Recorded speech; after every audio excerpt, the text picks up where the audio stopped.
What's going on? This is Dylan with Dylan Talks Tone, and today we're going to talk acoustic guitars.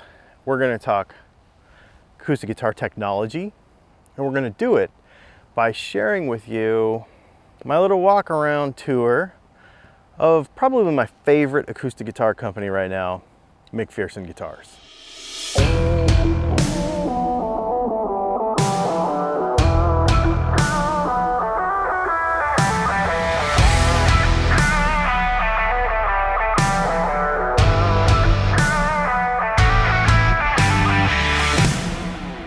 We went to the McPherson factory a few weeks ago and we walked around. The reason I'm so excited about this, to share this with you, is because acoustic guitars have been basically the same since what, the 1500s, 1600s? Wood, back and sides, some bracing, a top, and then somewhere along the way, like a standard list of a half a dozen materials made it the standard, like mahogany, spruce, maple, rosewood, whatever. All those woods were basically, these are what you make acoustic guitars out of. And then when electric guitars came along, somehow that transferred to electric guitars, and all of a sudden there's only like 6 or 7 woods you're allowed to make an electric guitar out of, otherwise people think you're weird. When we talk about innovation, especially in acoustic guitar stuff, it's always kind of funny to me, like, ooh, we're gonna move the bracing a 1/4 inch this way. Oh, we're gonna change the bracing and go from here to here. Ooh, acoustic guitar innovation. It just doesn't seem to ever really innovate. And that's what makes me so excited about McPherson Guitars, because they are truly innovating.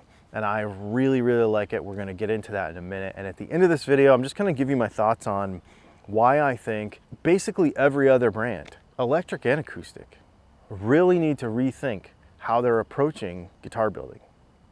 And well, let me just show you McPherson first. So for those of you that are not familiar with McPherson Guitars, they're in Sparta, Wisconsin. They're owned by a guy named Matthew McPherson. What you might not know about Matthew McPherson is just over, like a couple buildings over, he owns another company called Matthews Archery. He's into composites, so carbon fibers and composites and all these crazy, I'm not a bow guy, so I don't really understand it, but what I do know is when I look at it, I can tell that there's a lot of thought and engineering gone into these things. He is a master at the construction of this stuff. And if you're familiar with archery, you already know this. But what he says, and you've heard him say it in a lot of videos, is if I can take the vibration out of a bow, I can put it into a guitar. He can manipulate vibration. Because apparently with bows, if you make them vibrate less, they're quieter, they're more accurate, etc., etc. Again, that's not my area, so I won't dive too deeply into that, but he puts a lot of time into that. So now let's stop the vibration over there. Let's start it in a guitar. So let's get into how McPherson guitars are made. And you're gonna see totally different approach to how guitars are made. First of all, let's go into the wood room, because this is probably the only thing that sorta looks the same as any other guitar manufacturer.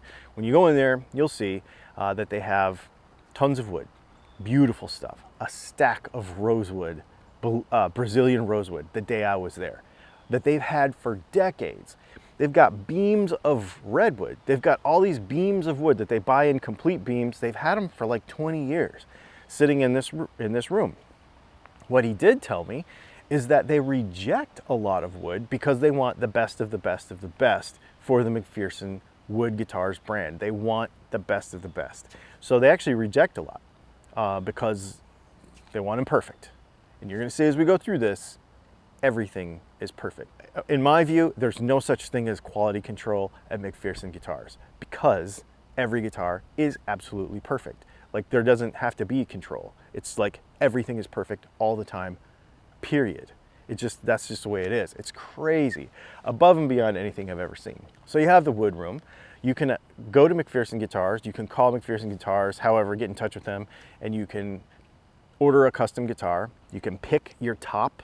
You can pick the back and side set, and you can put a custom built guitar together. That's pretty much where the similarity between this and other brands ends.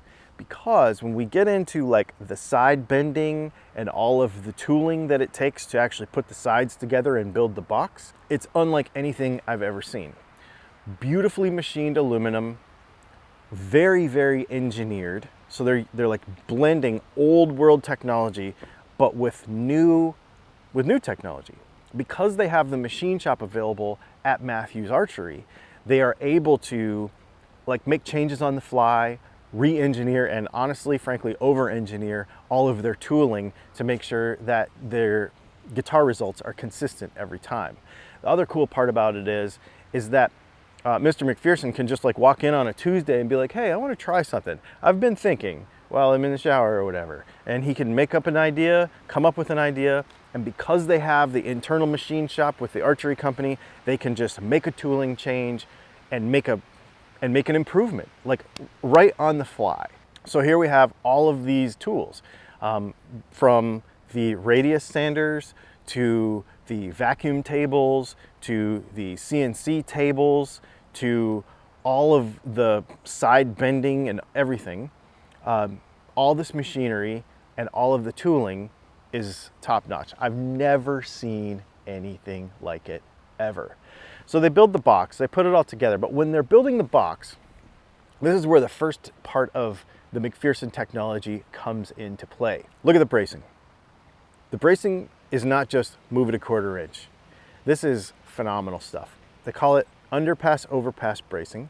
It's made from different plies of wood that they put together, and then they engineer it to where the bracing doesn't touch each other. So a bracing that goes this way has an overpass over it so that the bracing never touches, and it maximizes vibration within the box of the guitar.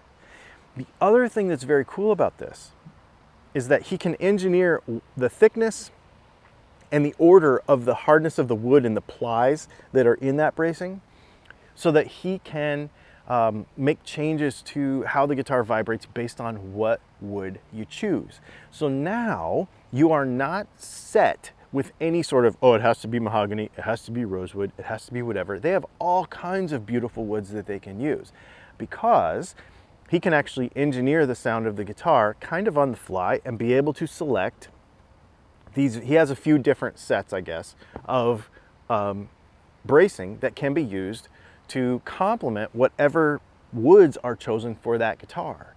So it is engineered. Every piece is thought of. That bracing is very, very cool. I've never seen anything like it.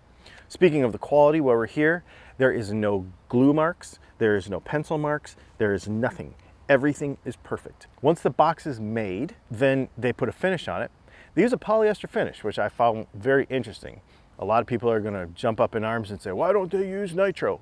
Because this is the 21st century. You don't have to use nitro anymore to get good sound out of an acoustic guitar. I don't know if you knew that or not, but it's kind of, lots of people do know that. So you can use polyester. They sand it down to like 5 mils or something, very, very thin. They do one very cool thing where they mask the bridge before they spray the guitar. So there's no contaminants under the bridge. Then they peel the masking off and then they glue the bridge on. Instead of like a lot of other companies will just route it out afterwards or not even do that. They'll just sand a spot and then glue the bridge on. This is kind of above and beyond. Then they'll color sand and buff it. One other note, they don't put any dyes or any kind of color into the finish. So when you see this beautiful wood of this McPherson guitar, it's just the wood. It's absolutely beautiful. And everyone is pretty. Everyone is perfect. And there are some insane custom options that you can do. For example, this maple leaf guitar. The head luthier at McPherson found some leaves in his yard. He made digital images of them and then hand cut little pieces, a bunch of little pieces of wood to inlay into the top and the neck, the fretboard, the top and the back, and the neck and the fretboard of this guitar. Absolutely unreal, unreal. I played a couple other guitars and was able to see a couple other guitars that had just unbelievable inlay work. So as far as the custom side of this goes, pretty much the sky's the limit if you have the desire and the checkbook to go for it. Absolutely gorgeous, gorgeous stuff. One of the more obvious things you see about a McPherson guitar is the sound holes in quote unquote the wrong place. But Mr. McPherson says it's in the right place because when you put the sound hole in the middle of the guitar, you're forcing the vibration to go around the edges and they don't vibrate as much. Move the sound hole to the side and it allows more of the top to vibrate. It sounds simple when you say it in a sentence, but why is nobody doing it? And it really does work. It makes a lot of sense. Now that the box is built, we got the finish on it. Now let's get into this neck. This neck is unbelievable. So I believe it's mahogany most of the time. And then inside the neck is this big piece of carbon fiber. They put it in there, and then they put the fretboard on top of it. It is so stiff that it will not move. You can have it in any kind of, take care of your guitar, but any reasonable humidity changes, temperature changes, anything like that, it will not move. There is no truss rod. The neck is so solid that it will never move. And I said, hey, question. How do you get the neck relief into there? Because you still need neck relief. And they said, well, it's so solid and so precise that we just mill the neck relief into the fretboard. Done. That's unbelievable. I've never even heard of that before. The way the neck attaches to the guitar is also revolutionary. There's two bolts that go into there, and then there's another bolt that comes down from another direction into this brass block. But what's really cool is they have these engineered, I can't remember what they call them, but there's these washers that go in there. And basically what it does is it makes it to where it's totally solid and does not move. However, it moves a tiny, tiny bit because you have differing woods, for example, and temperature changes and stuff. So it allows the wood to expand and contract and do what it needs to do at the neck joint, but not move and be a problem. So there's been a lot of time and a lot of years and a lot of revisions gone into this design, and it's very, very solid. And the biggest thing to me is when you hold the guitar and you feel the guitar and you strum the guitar, all of the vibration is just like completely isolated in the box. There's nothing lost in the guitar. And then it just projects. It's unbelievable. So this neck joint, in my opinion, has a lot to do with that, as well as all the bracing and stuff, but just really, really interesting way to do it. Now, the other thing that's very cool about the neck, besides not having a truss rod and a bunch of carbon fiber in it is really cool, is also that it floats off the neck. So most guitars have the tail of the neck, so the last 6 or 7 frets or whatever, is glued to the fretboard or glued to the top of the guitar. Mr. McPherson says, no, let the top vibrate. Let the neck float off the top of the guitar. So it's cantilevered off the top of the guitar so that you don't impede the vibration of the top. Well, here, let me show you. I know this is a carbon fiber guitar, but many of the design elements from his wood guitars made it into the carbon fiber guitar. And I will tell you that if you strum the guitar and then put your finger right here, you can definitely feel a difference in how much this part of the top vibrates as opposed to a regular guitar where the tail has been glued to the top. I was doing this, me and my dad has a Masterbuilt Epiphone last week, and we were comparing it, and you could really tell the difference in the top vibration of the guitar. Now that's on the wood ones. This is carbon fiber, it's different, but we'll get into the carbon fiber in a second. All I'm getting at here is these engineering changes that seem so weird and unconventional really, really matter, and they make a massive difference. Let's talk carbon fiber. So this is the McPherson carbon fiber stable. They have another section of the shop where they make it. I thought, they probably have sheets of carbon fiber and they cut them up and they blah, blah, blah, blah. No, it starts with like a cloth. But that thickness of that cloth, the thickness of the resins, all that stuff has been already pre-thought of, and then they make that in the shop right there. They have this huge table, and they make these carbon fiber pieces here. All the tooling and everything for the back bowl here, this is actually a carbon fiber composite stuff that they have formulated to vibrate the way they want it to. It's made into these bowls, and then there's a carbon fiber lip that goes around the inside as a composite. that goes around the inside, and then the top gets set on top of there, and it all gets glued together. Okay, so we have to talk bracing, because this top is like really, really thin. It's actually thinner than the wood top. So the bracing that goes underneath it is not for strength as much as it is to tune the top, like the sound of the top, like how you want the top to sound, which is kind of what bracing does on another guitar, a wooden guitar, but it has a strength component to it. So I guess you put all that together, strength and tuning, to get the sound of the guitar that you want. The cool part is that with wood, you're sort of limited because wood is made long ways, right? It's in grains. It has grain to it. So it has a direction. So you can make go this way, you can make a piece go this way, you can probably put some on a diagonal, you can do some stuff like that. But with composite materials, there's no limit. So the bracing shapes are super goofy. They're like all cut out to these weird shapes, but a lot of thought and time has gone into that. Something that you really can't do with wood because you're limited to the structure of wood, which I think is so, so cool. The neck is also composite. It's cut out on a CNC. It's got some stuff bracing on the inside of the neck, and then they put the fretboard on it. My guitar has Evo frets on it. And then they literally hand sanding it.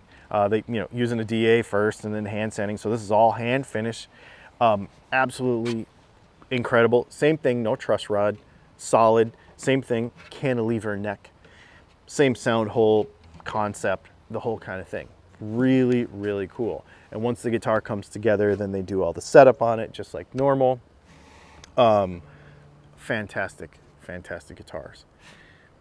I got to sit in their little studio and play them kind of all back to back, carbon fiber versus their wood ones, different kinds of wood, stuff like that. If you want to see that kind of uncut, that's on Patreon. You can go to patreon.com. You can see that video. We posted it there a couple of weeks ago.